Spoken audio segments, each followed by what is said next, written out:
Sekarang mari kita telusuri, apakah betul bahwa agama ini hanya mengacaukan kehidupan?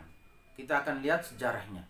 Apakah betul bahwa hari ini manusia semakin modern itu semakin tidak butuh terhadap agama? Nah, kita akan lihat bagaimana sejarah perkembangan agama dalam peradaban manusia dari waktu ke waktu. Nah, ini kita kembali ke Yunani ya.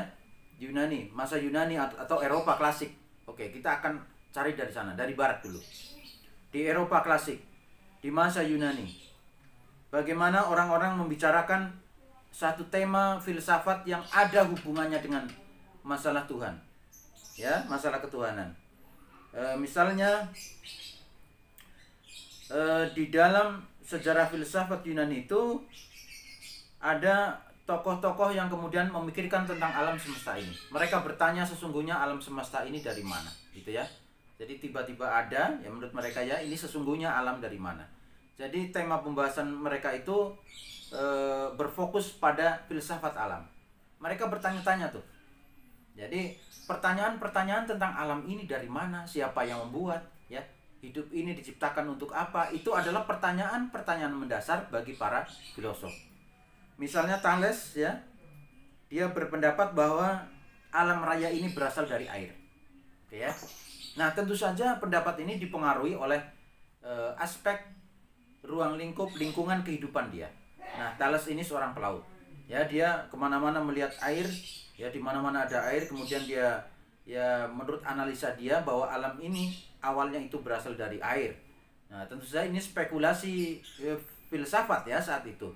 Tapi setidaknya para filosof waktu itu sudah berusaha untuk menjawab tentang alam semesta ini.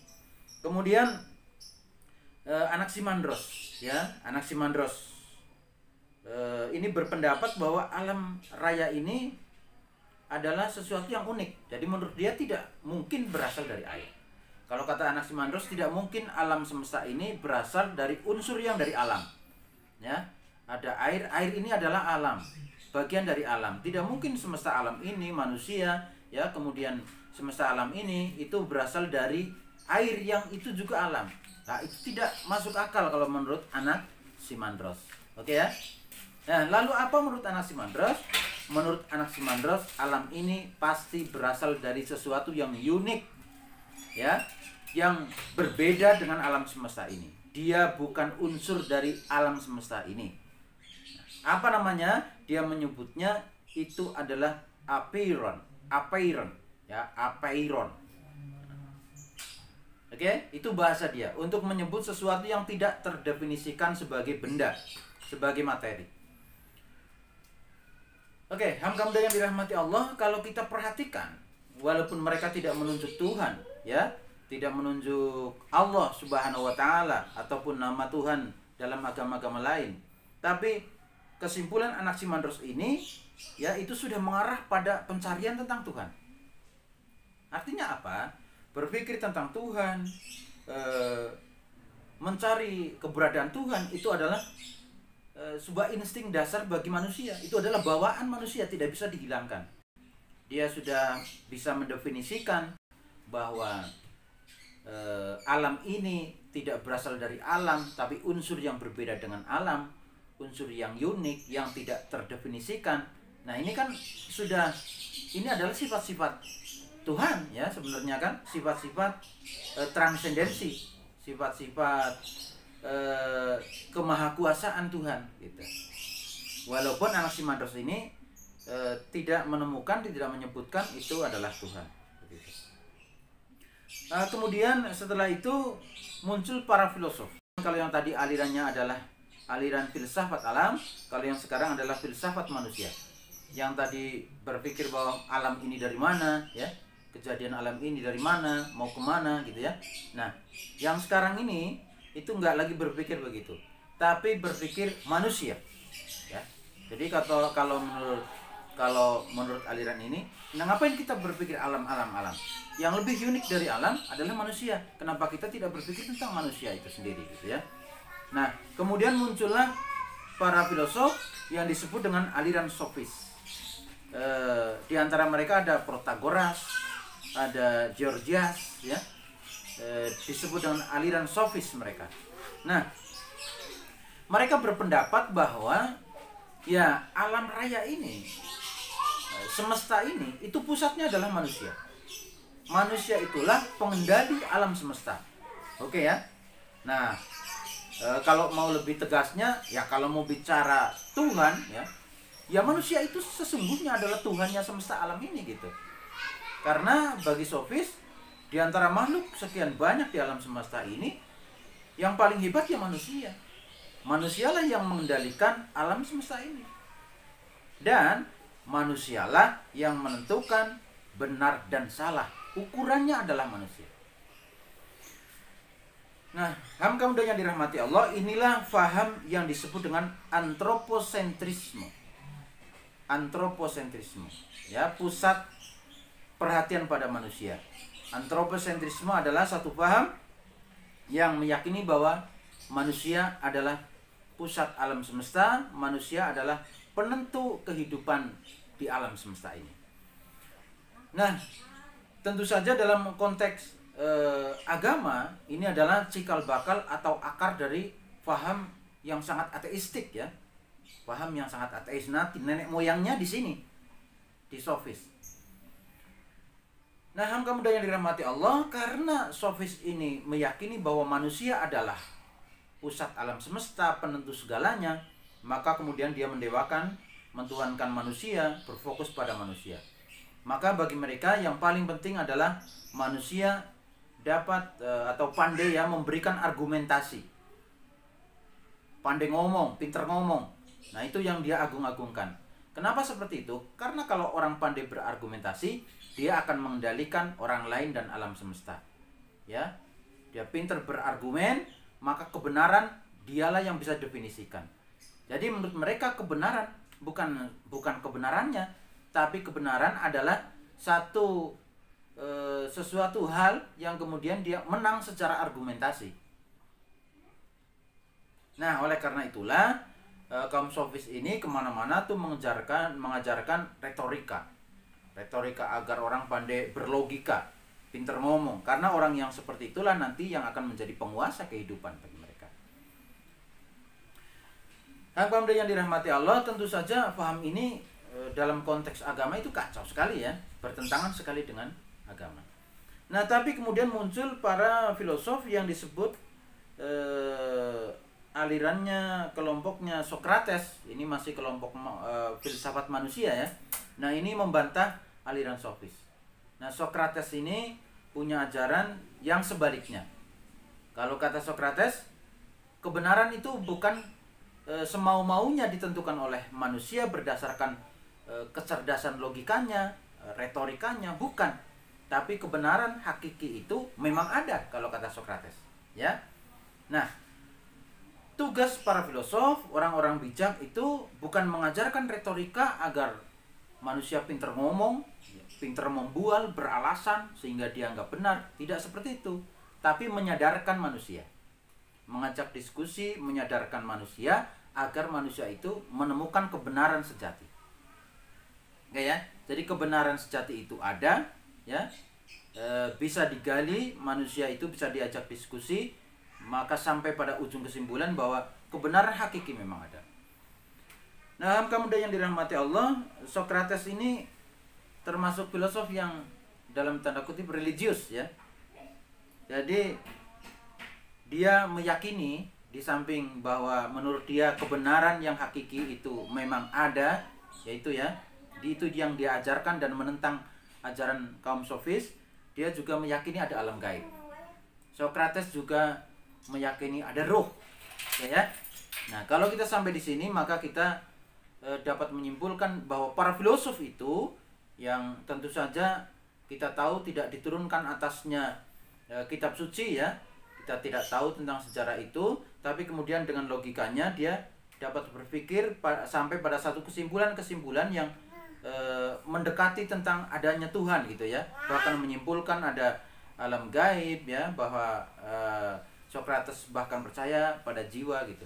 Nah, sekali lagi saya ingin mengatakan bahwa bagaimanapun ya, di dalam tradisi filsafat yang hanya mengandalkan logika akal pikir pun ya, manusia dengan sendirinya tergerak, terdorong untuk kemudian mencari hakikat keberadaan Tuhan, dan kemudian tentu saja ini sangat erat hubungannya dengan agama. Kemudian yang dirahmati Allah, kemudian setelah para filosof ini ya, setelah gerakan para filosof ini, kita bisa beralih kepada sejarah animisme dan dinamisme. Ya, kita tahu ya bahwa dinamisme adalah kepercayaan terhadap kekuatan-kekuatan yang ada di alam semesta ini. Nah, benda-benda di alam semesta ini menurut kepercayaan ini ada kekuatan-kekuatan tertentu. Ya, sedangkan animisme adalah kepercayaan kepada ruh-ruh nenek moyang. Nah, nenek moyang kita yang sudah meninggal, kemudian menurut mereka ruhnya itu masih turut dalam kehidupan ini, bahkan menjadi kekuatan-kekuatan yang sebagainya mengendalikan kehidupan kita. Gitu ya. Nah, kemudian yang dirahmati Allah, tentu saja pemahaman ini itu adalah pemahaman tentang adanya satu kekuatan di selain alam semesta ini, yaitu tentang dalam tanda kutip adalah Tuhan gitu ya, tentang agama. Ya ini pemahaman mereka tentang kepercayaan itu, tentang agama itu. Artinya apa? Di dalam masa-masa animisme, dinamisme, itu manusia bagaimanapun dia tetap mencari Tuhan, ya, kemudian bersandar pada hal-hal yang gaib seperti itu ya. Hanya persoalannya adalah apakah itu satu kebenaran. Nah, itu ya, gitu ya. Kemudian setelah itu sejarah menghantarkan kita pada adanya Tuhan yang terdiri dari dewa-dewa. Oke ya. Kita tahu ya di dalam sejarah agama-agama itu banyak sekali dewa-dewa. Misalnya di Mesir itu ada dewa matahari. Ya, kemudian di Arab itu ada patung-patung ya, ada Lata, ada Manat, ada Hubal dan seterusnya. Mereka membuat Tuhan itu dia ekspresikan dalam bentuk-bentuk tertentu, dalam patung-patung seperti itu ya. Nah, kemudian dirahmati Allah, intinya apa? Manusia sepanjang sejarah terus mencari Tuhan, terus mencari agama, tidak pernah lepas dari pencarian tentang Tuhan. Hidupnya selalu dikait-kaitan dengan Tuhan, dengan agama itu ya.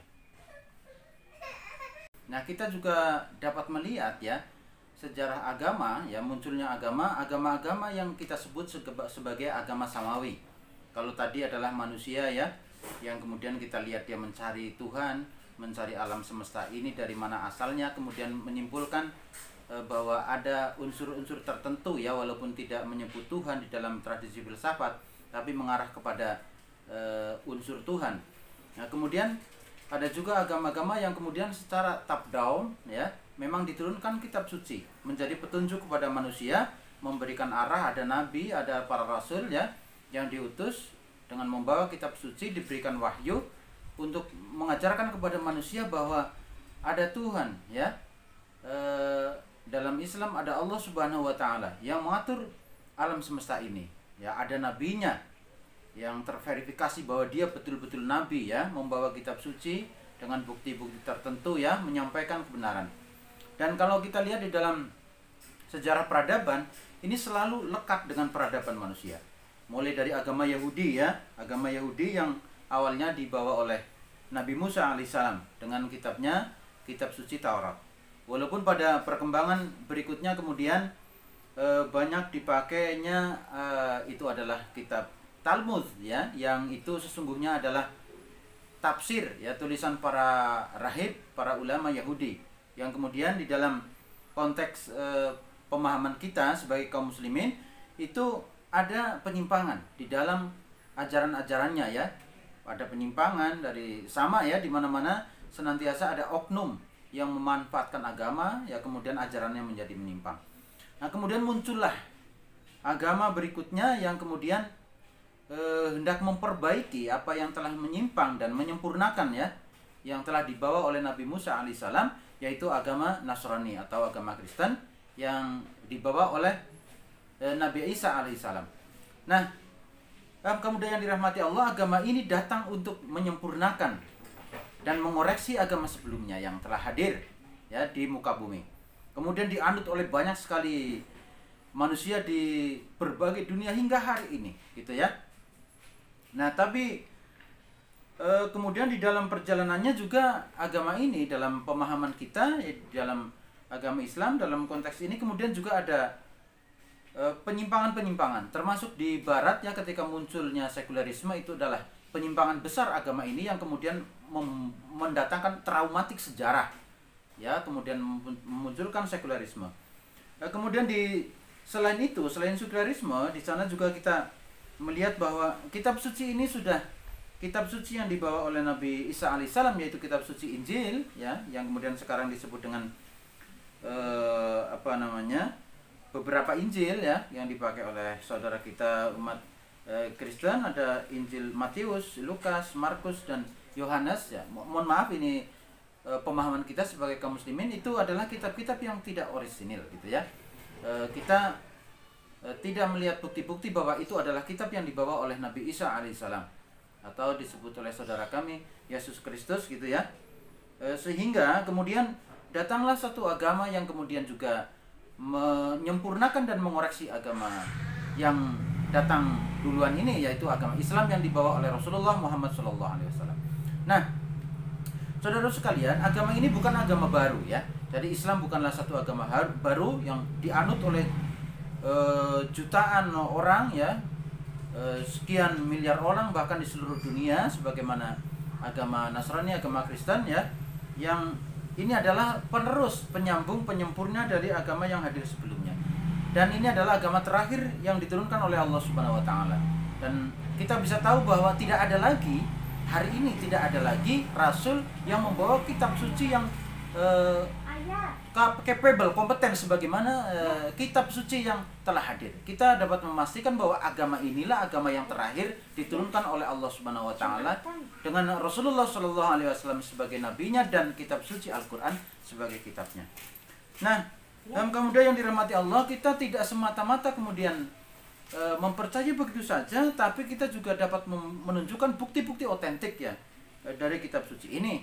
Itu ya, misalnya bahwa kitab suci Al-Quran kita memastikan otentik. Kenapa? Karena kitab suci ini ditulis sejak dia hadir. Ditulis, turun dalam bahasa Arab, hari ini masih bahasa Arab.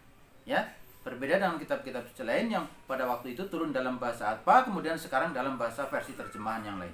Al-Quran ini turun dalam bahasa Arab dan hari ini masih bahasa Arab. Al-Quran ini ditulis dan dihafal oleh umatnya sejak dia turun. Dan hari ini kita melihat fakta bahwa kitab ini masih dihafal oleh jutaan umat Islam gitu ya.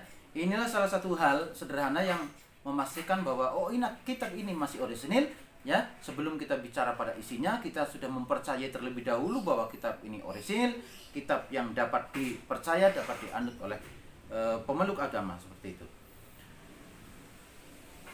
Baik, kaum-kaum yang dirahmati Allah, jadi demikianlah ya dalam pergulatan sejarah manusia itu tidak pernah absen dari agama. Agama senantiasa hadir. Dari agama yang dicari oleh manusia, ya mencari Tuhan, mencari agama, sampai agama yang diturunkan Allah untuk memverifikasi apa yang dicari oleh manusia, ditunjukkan oleh Allah bahwa inilah agama yang benar. Inilah yang harus dianut ya. Inilah Tuhan yang benar. Tuhan yang benar adalah Tuhan yang disebutkan oleh Tuhan itu sendiri di dalam kitab sucinya melalui para rasulnya. Hamba muda yang dirahmati Allah, hari ini kita melihat kenyataan ya bahwa agama Islam terutama ya semakin berkembang di mana-mana di belahan dunia.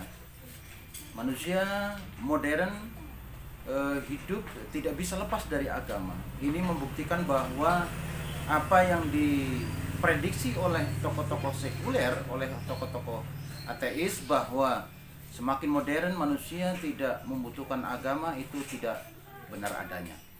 Kita tidak bisa membayangkan ya bagaimana seandainya agama ini dihapuskan, dan kenyataannya itu tidak mungkin ya, bahwa manusia dari waktu ke waktu sepanjang peradaban manusia dia senantiasa hidup bersama agama. Hari ini kita dapat melihat ya dalam konteks perkembangan dunia modern, agama Islam berkembang begitu baik. Kalau kita ke kampus, kita dapat melihat berbagai jurusan-jurusan Islam. Ada ekonomi Islam ya. Hari ini sistem ekonomi Islam bersaing dengan sistem ekonomi kapitalis ya. Di mana-mana berkembang bank syariah.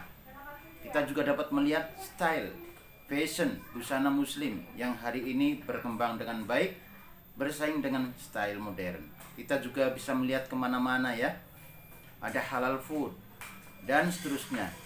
Nah, artinya apa? Artinya kita bisa melihat fakta bahwa Islam adalah agama yang kompatibel, ya, cocok, serasi, dapat mengikuti perkembangan dunia modern. Dan kita dapat menyimpulkan bahwa hidup ini tidak bisa lepas dari agama, dan kita harus hidup menggunakan agama jika hidup ini ingin teratur.